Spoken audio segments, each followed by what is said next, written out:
watching KWQC TV, making a difference in the Quad Cities. Live from the Quad Cities,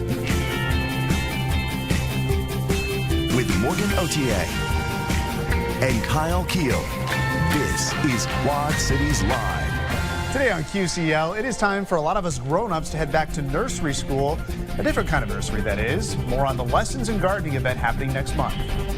Plus, a mentorship program fueling career and community engagement among women in the workforce. We're getting details on the Lead Her organization and how you can join. And later, A Night to Shine is back for another year, honoring and celebrating kings and queens with special needs. It is Monday, January 27th, and you are watching Quad Cities Live. We are kicking things off, as we do every Monday, with one of our adoptable four-legged friends. You get a little preview there. Thanks for joining us today. I'm Kyle Keel. I'm Morgan Otier. Our guests today come from Heartland Pet Welfare, located in Savannah, Illinois. We want to welcome back Penny Krusch. Penny, thanks for being here. Well, thank you for having us. And who do you have with you today? Today we have Javi. Oh, Javi. We're all in love. We are. He's a beautiful brown cat. Most people have not ever seen a brown cat. I have not. So I thought it would be an interesting one to bring on for people to see what we had. This is When I saw him in the crate, he looked like a black cat, and then once I got him in the line, I was like, "Oh, you are brown." Like a chocolate lab coloring. Yeah. It's a beautiful chocolate brown. And amazingly, this is the second one that we've had at our shelter. Really? Really? The first one, when I brought it back and put it in the shelter, one of the volunteers saw it, went home, got her husband, and came back, and that one was adopted immediately. Oh my gosh, Let's yeah. hope Javi will be too, Yeah. unless Eric I know. Maitland snatches him up before Well, the he show kind of likes Eric. Huh? He does. does. He's He's been been eyeing tracking it, him yeah. all through the studio behind the cameras. It's very cute.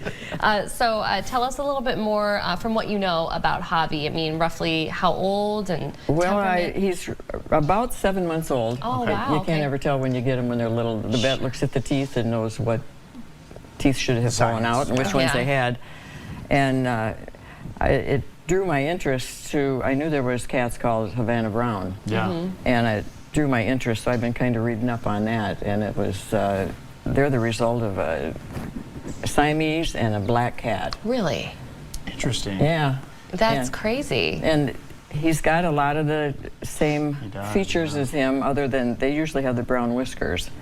Yeah. But he's He's so a brown soft. nose. You He just does have mentioned. a brown nose. He's a brown nose. He's And those super cute. Cute little green eyes as well. Yes, and he's soft, very, very soft and Yes. nice. So I think once he's fixed now and he's ready to go. So I think I He'll go won't have him long. fast. Yeah, you're Yeah, probably and, right. You know, you were saying before the show that, I mean, you guys are jam-packed with cats there Yep. at Heartland Pet Welfare. So tell us a little bit more about your organization, because you've been around for, what, more than 25 years? Yep.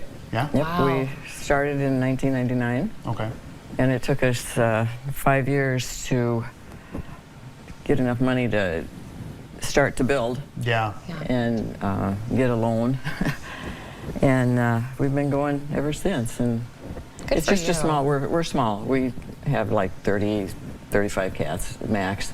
But that's a lot quite a for the space few. Yeah. for the space that we have. Yeah, that is, and it's quite a few, and we're seeing some different photos right now of some of the different cats. That's Mango there, remember? Yes. I do remember Mango. Mango yeah. was one of the first adoptable four-legged friends that I got to meet Yes. since we started the show. Last time Penny was on. Yeah, they're all very sweet. So, and you have all kinds there in the shelter. It's just cats too. We should Just remind cats. people Yes. you Just just cats. have cats, We don't have dogs. We don't have room. right? Yeah. We're just, I wish we had room. I wish we could take in more cats and the dogs, but we're not, there's no funds available to us. Sure. From the city, the county, the state, the federal, nothing. It's all just volunteer. Yeah, it's completely volunteer run, if I remember. Completely volunteer, yeah. We've got a nice bunch of volunteers. They come in the morning and clean, make sure everybody's got food and water, and then I've got some that come in the afternoon and they socialize and comb them and brush them and play with them, because they Oh, need good. that too. You Definitely. do, yeah, and that's when people can come in too, if they want to meet one of your cats, or and you have Right. kittens too, I'm assuming. Yeah, I show them by appointment. We don't have regular hours because the volunteers know how much time they can spend. Yeah, Yeah. yeah, that makes sense. Yeah. So if you want to adopt one of these cats, what's the application process like? Well, the line on our application is, will this be an inside cat only, because we don't want to. You don't want it back in, Yeah, we don't want them to go outside and Yeah. get run over or anything happen to them. And then we check vet records and we check references. He's ready to take off. I know, look at my camera, he's ready. Yeah. Rocket out of here. Oh my gosh. So what else should people know if they're thinking of adopting a kitten or a cat? I know, Kyle, you've experienced with cats, and so does Eric. I, for one, do not. So are there things that, you know, if people are looking how cute he is and they go, I think I'm ready for my first cat. That's part of the reason we have the application process, is so they can think it over. Yeah. So it's not an impulsive thing for them. And we can check the references and make sure that it's going to be the best home that we find. We like to, if they've got young kids and the cat's kind of high-strung, you know, you kind of discourage that. Yeah. Yeah. But we have a fee, $90, and they're all spayed and neutered, current on their shots, wormed, flea treated, and chipped. Ready to go. Wow. Ready to go. So if people aren't maybe necessarily ready to adopt for their family, do you allow people to foster these cats? We do have a couple fosters, yes. Okay. And it's been mainly because we're out of room. Right. Yeah. And we got a really great foster gal that Oh, good. will bottle feed the babies, so that's Oh, good, that's because wonderful. that's something that a lot of people Javi. don't want to do. He's like, okay, Javi's I'm done. ready to get on He's out like, of I'm done. I'm ready to be adopted. You saw my cute face. So again, Heartland Pet Welfare is located in Savannah, Illinois. We do have the address and phone number right on your screen. You can also visit them on the web, heartlandpetwelfare.org, or you can also follow them on Facebook. Penny and Javi, thank you so much. Let's get Javi adopted. Yes. He is Yes. a handsome dude. He's beautiful. We've got pictures of them on this, not him, but some of the others on our website. On your so website and your Facebook page. I saw Yeah. that as well. All right, well, thank you so much. And still to come on QCL, get ready to head back to nursery school. The University of Illinois Extension is hosting its annual event next month called Lessons in Gardening. We'll learn more next. You're watching Quad Cities Live.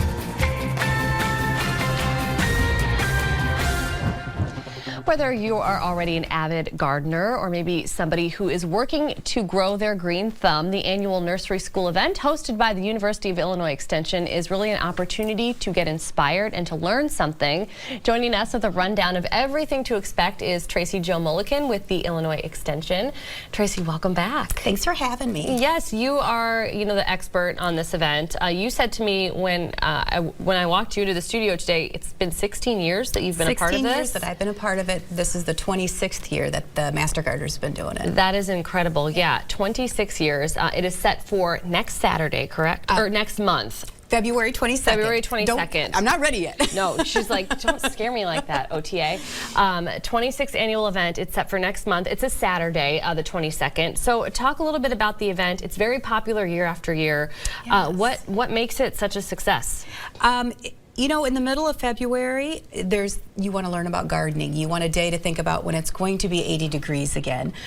So we start the day out with a keynote.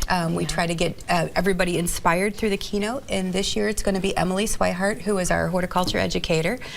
She's going to talk about plants, pollinators, and you, and how you can incorporate those into your landscape. Yeah. Now, this People year will be familiar with Emily as well because she's on our show quite a bit. She is. And she has talked a lot about that. So I think a lot of our viewers, there's a lot of interest there. We're looking forward to it, and we're trying something new this year. We're having 2 keynotes. So Okay. we're calling it bookend keynotes. Okay. We're having one at the beginning of the morning, which is Emily, and Okay. then we're having Nancy Creeth, who is the horticulture educator in Cook County. Okay. She's wow. going to do landscape design at the end of the day, and we're going to Okay. make that ending keynote fun. We're going to have door prizes and raffle baskets and those types of fun things at the end of the day. So kind of start together and finish together, which is not something that we have ever done before. So we're looking forward to trying something new. Every year we try to tweak it just a little bit to make it more fun and better events. So. That's really great. And it's kind of like, too, like you can hone in on some of the more specific things throughout the day and then end with that broader look at maybe a project that you want to work on or something that you can get excited about with that landscape design. Yeah, that would be really fun. You can also kind of choose your adventure. So after that initial, keynote presentation with Emily, you can attend one of 3, correct? Correct. So we've done them in different categories. We have ornamental horticulture. Okay. We have edible plants, and then nature and environment. So we are going to have Kate Terrell from Wallace's, which is a really well-known nursery in the Quad Cities. Yeah. She's going to talk about new plants and current trends. And then we're going to have Kristen Bogdanos, who is our nutrition educator. She's going to talk about how to use honey as nature's sweet treat. And then we're going to have Chris Evans, who is a forester in Southern Illinois for us. He's going to talk about jumping worms, which are unfortunately coming throughout the Midwest. Okay, so that'll be kind of more of like a prevention type of. Yeah, just talking about what their havoc. I mean, they're going through Illinois and through Midwest. Okay. And well, then, that was the first one, and that was from that. So that's going to be 10 to 11. So after we're done listening to Emily, we'll get to do this one. Then you pick your adventure. Okay. So you're going to pick from those 3. Okay. And then you're going to go into your second adventure, which is from 11:15 to 12:15. Yeah. And that's when you're still going to have those 3 general categories of ornamental, edible, and nature. And that's when you're going to go, you can hear about Tapestry Farms, which is new to the Quad Cities. Wonderful. You can look, Ken Johnson, who is the hort educator in the Jacksonville, Illinois area. He's going to talk about raised bed gardening. Okay. And then Amy Loving from Nahant Marsh is going to talk about dragonflies. So that's the nature part. Oh, very cool. Yeah. Raised bed gardening, that's something that I tried last summer. And you know what? I was sort of successful, but I feel like this is something that a lot of people are doing, especially too, I feel like if you don't have a lot of space around your home or in a more urban setting, that is an option for people. It is. I like that And one. you know, one nice thing about it is hopefully you picked up on it. It's easier to weed, it's easier to maintain because you're not down on your hands and knees. You can put it, whether you're physically able or not physically able, it's just easier on your body. Yeah, it's something that you can do. Okay, great. So let's talk a little bit. So that's the schedule of events that people can expect.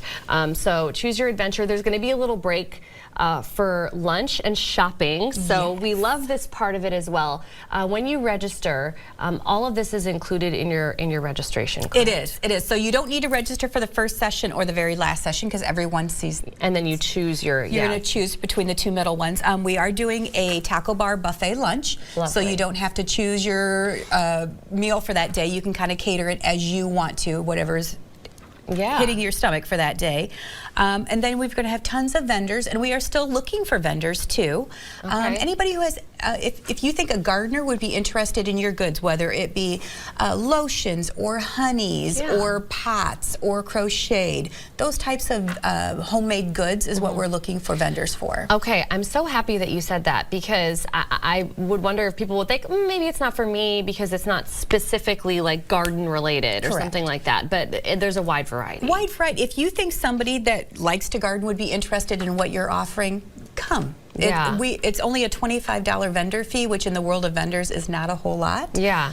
We have master gardeners that will help you set up your booths. That, you know, we're looking to make this easy for people to participate in, whether as a vendor or a participant. I enjoy it. It's down at the Vibrant Arena. They've got all the windows. The sun hopefully will be coming in.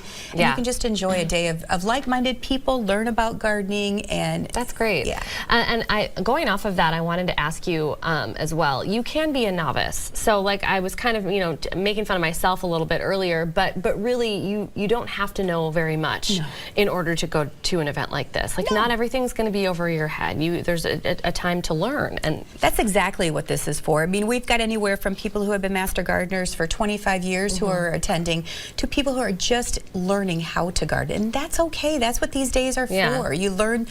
Oh, well, I know more than so-and-so, or I know less. You just come and learn, enjoy the day, get yourself a to-do list for spring. That's really what this is about. Yes. See what's available. Yeah, because it sneaks up on you. I know we all say we're ready for spring, we're ready to get out in the garden, then all of a sudden here it is, and are we ready? Some of us, maybe not. So, all right, well, you're going to want to register early as well, because by the end of this week, Friday, that early bird registration fee, that'll be over, and then it's going to go up $10, correct? Yes, yeah. Okay.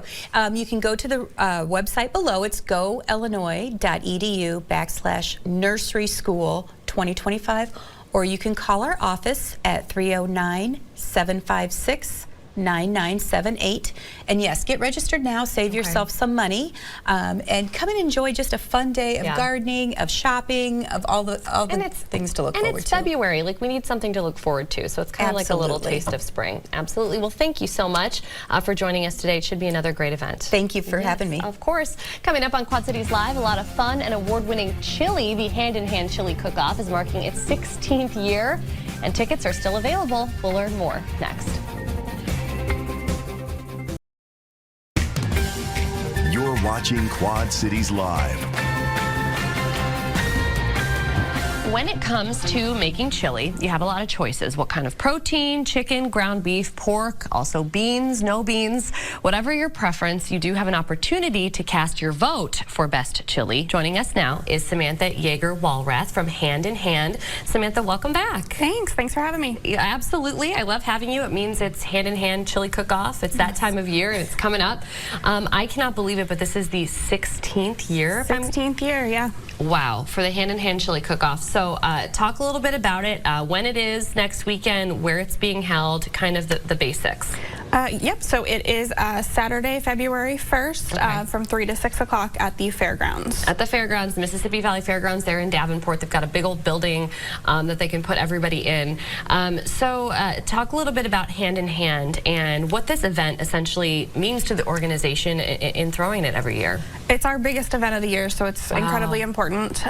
We raise funds for all of our amazing programs, so we offer child care, school-age care, evening and weekend programs, our adult day hab program called People with Purpose, and then of course our summer camp, which is how we started. So we were founded in 2000 by two parents in the Quad Cities who wanted their kids with disabilities to have the same, typical experiences that any kiddo would have in the summer. So they started a summer camp, and here we are 25 years later. Yeah, it really is amazing, and one thing I think is really great is people of all abilities are included in this programming. So, I mean, you have a lot of siblings where, like they don't want to separate them. They want them to be together at the camp or in the after school. I love that. I think that is so important. Yeah, we're an inclusive organization, so you're going to see kiddos typically developing as well as those with disabilities, but they're all in classrooms together and they learn from one another. So they absolutely do. It's really special. So the Hand in Hand Chili Cook-Off, this is just such a cool event. Like I said, I've been there a couple times in the past, not realizing truly how big of a deal this is, how excited people get about it. So what can folks expect when they purchase a ticket and show up? So in addition to chili, we have, of course, our silent auction and our raffles. We're also doing new this year. We're going to have QC Custom Tees on site to do some awesome chili-related T-shirts that you can print and take home if you can't get a volunteer shirt, as well as Snapwagon will be on site with their photo booth. That is really fun, and we're just looking at the photos right now so you can see how big it gets and how many people like to show up and go to this. So as far as the teams are concerned, it is teams, correct, that compete and try to win, the best chili at the cook-off. Roughly how many teams participate? So we have 15 teams this year. We've got some returning favorites like Smokin' Boat Barbecue and Mar and Fiddler and What Barbecue Bar. We also have some newbies. The Garrison is actually joining us this year, which we're super excited about. Yeah. So it's a little bit of everybody, honestly. It is, and you named just some people that are like professionals at making food, but there are folks too like that are not. Absolutely, yeah. One of the pictures you guys showed earlier was Joan. She is our bookkeeper, and she does it every year. I love that so much. Yes. And they dress up. Either they wear like T-shirts or they actually have like costumes that they wear and things like that. So yeah. So and how does the voting work? People just get to taste whatever they want and then cast a vote? Yes. So we have a judge's choice. So we'll have judges there as well. But there's a people's choice category, so you get to vote for restaurant, non-restaurant, and then best booth as well. Wonderful. So, talk a little bit about how, people purchasing tickets, showing up to this event, trying to get those raffle prizes and silent auction items, where those proceeds go, where they're most needed when it comes to your programming right now at Hand in Hand. Right. So all of the proceeds are going to be used directly toward our programming. our child care is a huge need right now. Iowa's in a child care desert, so we constantly have a waiting list. So child care is incredibly important in Iowa right now. Our adult day hab program, People with Purpose, also has a wait list. So we're trying to fill that, and we're actually working on getting some job coaching going in the future. We're working on some grants for that. That's awesome. Yeah, as well as offering some brain injury waiver stuff in the future. So we're continuing to build. Yeah, if you're on the fence, I mean, now you have to go. You're supporting such a cool thing. Absolutely. That impacts just so many families across the Quad Cities. So Hand in Hand's 16th annual Chili Cook-Off, it is set for next Saturday, February 1st at the Mississippi Valley Fairgrounds in Davenport. Tickets are $15 for adults. They're just $5 for kids. They can be purchased online or right at the door. And to buy tickets or simply learn more about the organization and its programming, visit handinhandqc.org. As always, Samantha, thanks for coming on the show and just talking about this great event. Yeah, thanks for having me. Absolutely. And still to come in our next half hour of QCL, a mentorship program geared toward women. Learn more about the benefits of getting involved in Lead Her. And later, A Night to Shine is back in the QC next week, honoring our friends, families, and neighbors with special needs. We'll get details on this exciting prom night experience. But first, after a frigid cold last week, we are entering an unseasonably warm stretch of weather this week. Meteorologist Kyle Keel has your full forecast next.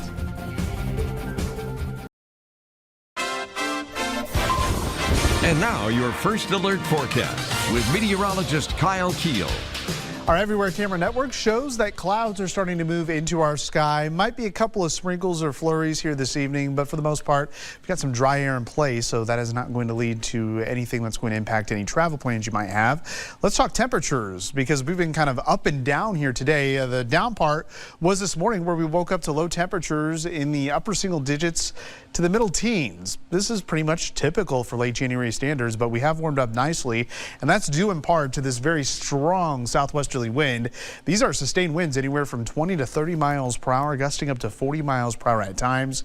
High fire risk here for the rest of the afternoon into the early evening hours, so you want to avoid any outdoor burning. Now that southwest wind boosting those temperatures along with the sunshine we had earlier. We got mid to upper 40s on the board, 49 degrees right now in Muscatine. That is our mild spot. 48 degrees in Moline, 47 in Davenport, and even still very mild for this time of year. 43 degrees in Galena. Yeah, with that wind gusting to 40 miles per hour, we still have those feels like temperatures in the upper 30s to near 40 degrees. But we will continue with the windy conditions here, not only today, but into tomorrow as well. That's going to lead to some up and down temperatures. So today we had highs in the upper 40s. Tomorrow we make a run at 50 degrees, and we'll kind of go down to the 40s, back up to the 50s, down to the 40s. So another roller coaster ride of temperatures, just not as extreme as what it was around here last week. And we are eyeing Friday for our next round of rain and potentially a little snow. We've got this highlighted in red. We've got an early first alert day just to kind of highlight the fact that you just need to pay attention to the forecast, because it could be the next impactful weather event that we have here in the QCA. As far as weather right now, First Alert Live Doppler radar shows a few returns of rain there near that Highway 20 corridor heading into northern Illinois and portions of northeastern Iowa. We've had a couple reports here in southwestern Wisconsin of just a couple of light rain showers, but for the most part, a lot of this not reaching the ground because of that dry air that's in place. So really all we're going to see out of this little system moving through are going to be a period of cloud cover here as we head into the evening hours. And ExactTrack is latching onto that very nicely, not really showing us any rain or snow, mainly just clouds. Then we clear out here heading into tomorrow morning. ExactTrack showing maybe to the north we could see a little bit of a little more cloud cover, maybe some patchy fog. I think it's kind of latching onto the idea that parts of the northern portions of the area, especially into Wisconsin, saw a little bit of melting snow today. Not expecting too many issues here tomorrow morning.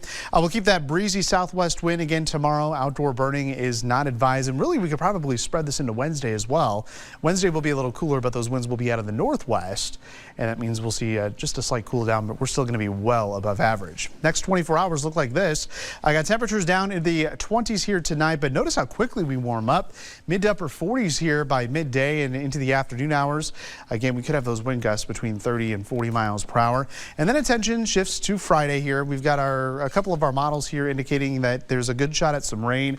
And depending on the timing and how much cold air, there could be maybe a little wintry mix or a brief period of snow. So we've got that highlighted as an early first alert day. Not looking like a big winter weather maker by any means, but certainly could use the moisture, that's for sure. But even after that system passes by, the weekend is looking pretty good. Maybe a little more cloud cover, but temperatures upper 30s to low 40s. At that point, we're in February, and we will take it. Yeah, we will. Yeah. Absolutely nothing bad about that 7 day. No, not at all. Not There. at all. No major rain or snow, which is very odd this time of year. Yeah, I think last week at this time I was cringing. So. Oh, it was so cold. Yeah, I'm feeling cold. better. Yeah, okay, well, it's time now for our wins Yeah. of the weekend. What's your win? Yep. Something good. So my win is going to be, well, the picture that I'm going to show is my dog, because I was telling Morgan, I got a new phone over the weekend, and for some reason the picture I took for my win, Look at that I boop. didn't do that, but this was over on Saturday. I looked over on the couch, and my 2 dogs were sitting there, and this is Chip. He just, So that was a Saturday comfy. mood. Yeah, so comfy. But on Saturday, in fact, we went outside because it was so nice out, and took the kids to the park. They wanted to go to the park, so we did that, and Mom and Dad enjoyed coffee from a new coffee shop. Well, new to us. I found out that they've been around for a year or Hey, two. that but counts. Hey, we found them, and they're good. And then after that, we went to the grocery store as a family of 5 for the first time. Wow. With all 3 kids, and it was fine. Did you have them strapped into something? We or? did, yes, we did. We were not, yeah. Carson, we let Carson get out toward the end to push the cart. Okay. And we won't be doing that again with all 5 of us. So Well, good he did for you though. Yeah. for making that happen. Yeah. I took a lot of pictures of my dog this weekend too. I don't Must know what have it been was. a dog weekend, yeah. They're being cute. Loving the dogs Yeah. this weekend. Did absolutely nothing yesterday, and Hey, which you was need those great. days, yeah. I last night I got to bed at a decent time Yeah. where we don't do great on Sunday No, sleeps. We were no. talking about that. Yeah. But I really wanted to get up early and go to the gym. Yes. I've been saying that to you and Claire Yes. like for weeks and weeks. Easier said than done, Easier especially said than on a done. Monday. But it just feels like that's the only time I can go. So Yeah. I have to wake up at like 5 o'clock in the morning. So I set my alarm for, well, it was 5 and then I changed it to 5:30 to try I've and get done up that a time or early. two. I just continued to snooze it over and over and over again. So I did get my workout in did, for the yeah. first time and first Okay. morning in a long time in my basement, where I have a treadmill and a bench and some Yes. weights and things like that. So I was able to like get like a 45-minute workout in, Ooh, and that that's is good. a win for me because 45 like I minutes, that's said, impressive. I haven't been able to just make it happen for so long. I know a lot of parents will like identify. It's kind of like Yes. you're exhausted in the morning, but that's the only time, you know? Because then it's after work, you know what? It's dinner. Yes. It's all the things. Bedtime. Bath, bedtime. So. You know, I've told myself, like, I need to get up and do it in the morning, but that I've found is, like, the only time that I have like, Yeah. me time. So You're I like to- right. I like to sit there and, you know, drink my cup of coffee, wake up. Yeah. But you're doing much better than Not me. enough with- hours in with a day. gym. It's been a well, couple of weeks. I will say, send me a Facebook message or a post if you have the thing that gets you out of bed in the morning. Like, do I need to put my phone in another room at this point? That's a good idea. Because I will snooze that puppy 10 times. Me and Teresa were just talking about this today. Because there's a new study. I'm sure they'll talk about it on the news, and I don't have time to talk about it. But the new study says keep your phone away. Don't use your phone as an I've alarm. seen this study. Get an actual alarm Can't- clock. So there you go. can't Morgan. do Get it. an actual one. Okay, we'll try. Coming up next on QCL, details on the Strike a Match mentorship program as part of the Lead Her organization, how to get involved after the break. You're watching Quad Cities Live. January is National Mentoring Month, so we want to put the spotlight on an incredible organization working to empower women in the workforce. We are talking about Lead Her. Hannah Howard is the Lead Her Executive Director and joins us now. Hannah, welcome. Thank you for being here. Of course. Thank you so much for having me. Yeah, of course. I mean, I know you've probably talked with Paula in the past on different episodes of her show. I have not had the opportunity to meet you, so I'm so happy that you're here. And then we get to hear more about this incredible organization that just seems to be gaining steam year after year, which is wonderful. It really has. So, yes, give us a little bit of background for anybody out there who doesn't already know course. all about Lead Her. Yes, so we were started by Melissa Pepper back in 2016 because she really recognized that there was a gap in professional development opportunities available for women. And, you know, we kind of get that question sometimes of why just for women? And it's because, you know, when you look at women, women are 24% less likely to get advice from senior leaders at work. They are paid 72 cents for every dollar that a man makes. So there are so many reasons why we focus on women, and mentorship is a great way to be able to help women to hit their professional goals and really achieve a lot more in their career. And I know a lot of the steps that I've taken in my career, it's thanks to having a mentor or someone in my corner that pushes me to take that next step, right? Because sometimes you're not ready to take it, but you really are, and you need someone to push you to get there. You need a little shove, absolutely. And currently, I believe I read that there are hundreds of mentees and mentors that are part of this program. Yes, so since 2016, we have served over 1,100 women in the program and still counting. And we actually have about 20% of the mentees in the program then also serve as mentors. So they are able to gain a lot of confidence from their mentor. They make strides in their workplace. A lot of the mentees in our program, I believe it's 6 out of 30 women surveyed go on to receive promotions. That's awesome. They gain confidence, they join boards, they volunteer. So there's a whole slew of benefits that come from mentoring. Yeah. And, I know I benefited from the program before I worked for Lead Her. And so it's great to be a part of this organization and to continue to spread our impact. And actually now we are matching monthly. So that's great. Before we used to do 2 rounds in the spring and the fall. And now we are actually accepting mentee applications year round. And this is the Strike a Match mentorship program? Okay, very cool. So, and I didn't realize that you had just done that, twice a year. So at this point, potential mentees can get on the website and start filling out what they fill out information, because you are very, very specific and intentional about finding a mentor for mentees. Yes, and so if a woman is interested in learning more, it's any profession as well. It's not just limited to, it's anything. So women can go to leadherqc.org, and they can actually find the application where it'll say make me a mentee, or if you scroll further down, make me a mentor if you want to apply to become a mentor. And we have both the mentee and the mentor fill out an application. It helps us figure out where they currently are in the career, what they want help with, if they're a mentee, whether it's a career switch and completely changing careers, to whether they want to grow confidence in the workplace, whether they want to build their network, whether they want to deal with difficult conversations at work. So a whole slew of things.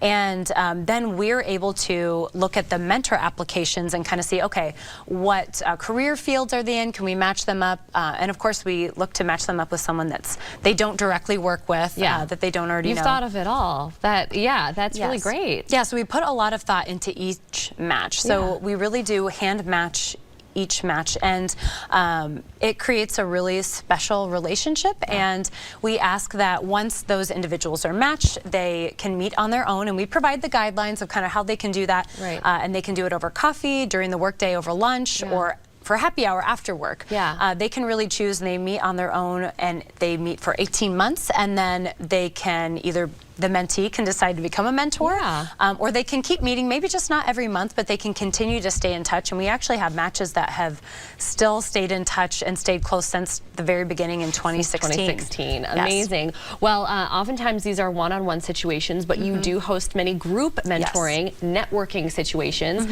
and one of them is actually coming up tomorrow evening.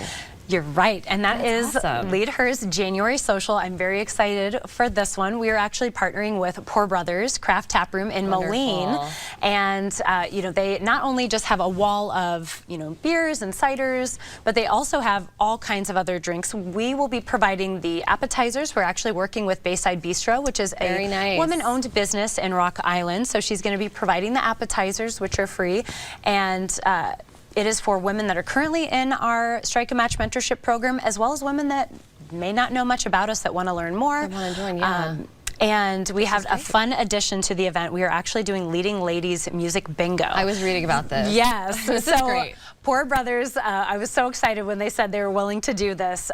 So it'll be iconic female singers, songs that instead of the numbers on the bingo card, it's going to be the song titles or catchphrases from those popular songs. And it's just something great, which I think is going to make this event the coolest and best networking event of 2025. And that's such an icebreaker speaker too. Yes. Like what a well thought out event. Very cool. And Poor Brothers also going to be donating a portion of sales as well to the program. Yes. So that's wonderful. It's something that we've heard of them doing with just other organizations in the area. So something to keep in mind if you don't have any plans for tomorrow evening. Yes. And we just want to quickly mention to save the date because you also host an annual golf outing, and that's going to be coming up, I believe, in May at Palmer Hills. So if you want to go to the website, which is what we have on the screen right now, there's a little tab at the very top where you can click on events, and that will allow you to see everything really that's on the calendar as far as Lead Her is concerned.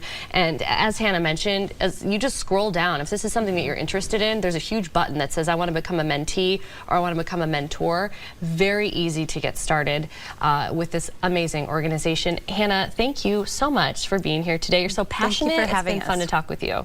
Thank you so much. Of course, thank you. Up next on Quad Cities Live, an incredible opportunity for a prom night experience.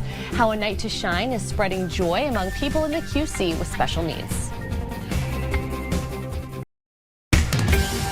You're watching Quad Cities Live. A prom night experience that's delighted hundreds of people with special needs in the Quad Cities, and it's back for another year. Yeah, it's a night to shine, and it is a ministry of the Tim Tebow Foundation implemented across the world and within local communities like ours. Chris McCormick Priest is the QC Night to Shine chairperson this year, and Anna Berry is with the St. Ambrose Core Planning Team. Ladies, thank you both for joining us today. You're very welcome. Thank you for inviting us. This is always such a great event that is hosted every year, and a very important event for many people in need here in the Quad Cities. So, Chris, talk about the Night to Shine program. Obviously, like we said, it's worldwide. What is the mission?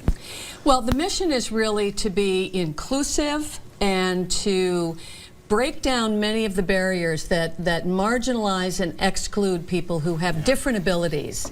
You know, often kids with special needs are bullied, made fun of, they're excluded from teams and games and proms and dances, and this is an event to really counteract all of those exclusions and to really highlight the joy and the wonder and the uniqueness of all of these honored guests that we have. And then the night ends with a wonderful crowning of everyone as a king or a queen. Yeah. I love that. It gives so me cute. goosebumps. It It's is wonderful. It's a very special night for them, for sure. Amazing. Yeah. Okay, so tell us a little bit about this year's event. So it's a different location this year.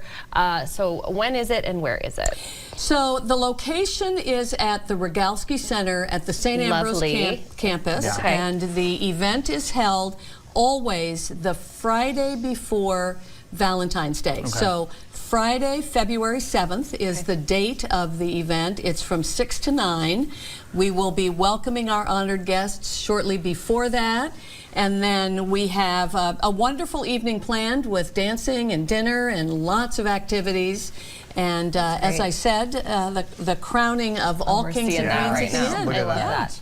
Oh, yes, such a great moment for them. So, Anna, obviously, you all are hosting the Night to Shine at St. Ambrose. So how else is St. Ambrose getting involved this year? Yeah, we have about 100 students and faculty members committed to volunteering out the night of the event. Wow. I know we have different departments being included, so our occupational therapy department is sponsoring the sensory room, which will be at the event. So that's really neat for them to use what they're learning in the classroom and putting it into an event like this. Wow. Campus ministry has been a big part of it, planning it, helping Chris out with anything that she needs help with. And yeah, St. Ambrose has had a big impact on the event, and I think that's just so cool. As someone that goes to St. Ambrose, it's cool to see that my school supports something that I'm also passionate in, and we're able to make a difference in our community. Yeah, that's wonderful. I love hearing you talk Yes. about it. You're very excited about it, Very so you can excited tell. and passionate. Yeah. And talk a little bit.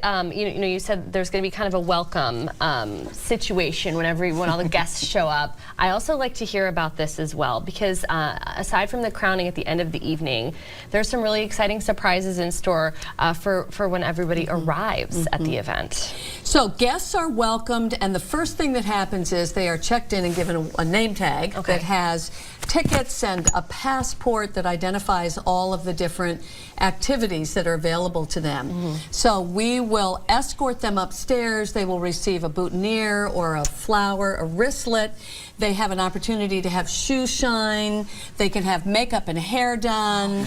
They will come into the ballroom and they are welcomed on a red carpet with paparazzi and photography cheering them into the ballroom. I love it. You don't hold back. No, it's just, it's wonderful. It's wonderful. This has to mean so much to friends of these folks and their family members as well. I mean, we know it means a lot to them. We know it's going to be fun and it's exciting, but wow, I mean, this really must mean a lot to their families. I think it means an incredible amount to families. I think, again, when you have a child or a family member with special needs, very often as a parent, as a sibling, as a grandparent, as a friend, you feel excluded from conversations and from events and from opportunities. And not only do we honor our honored guests tonight, but we have a respite room for parents also. And we invite parents and we treat them special and we feed them and we have treats for them. And Tim Tebow has a wonderful message to all parents and caregivers, saying basically, we see you. We see you and we know you're there and we know the wonderful work that you've done. And we want to thank you for it because you are honoring some very special people in God's eyes. Oh my goodness. Yeah, certainly a very important night and a very special night for many, many here in the Quad Cities. So if you'd like more information on our local night, you can visit qcnight2shine.org. That's the number 2, qcnight2shine.org, that address there on your screen. And if you want to learn more about the worldwide movement, you can visit Tim Tebow Foundation. Oh gosh, can I get my words together? It is tough. Yeah, visit that website on your screen. Chris and Anna, thank you so much. Yes, thank you so much for being here today. And thank you so much for watching. Your News at 4 is coming up next. Have a great evening.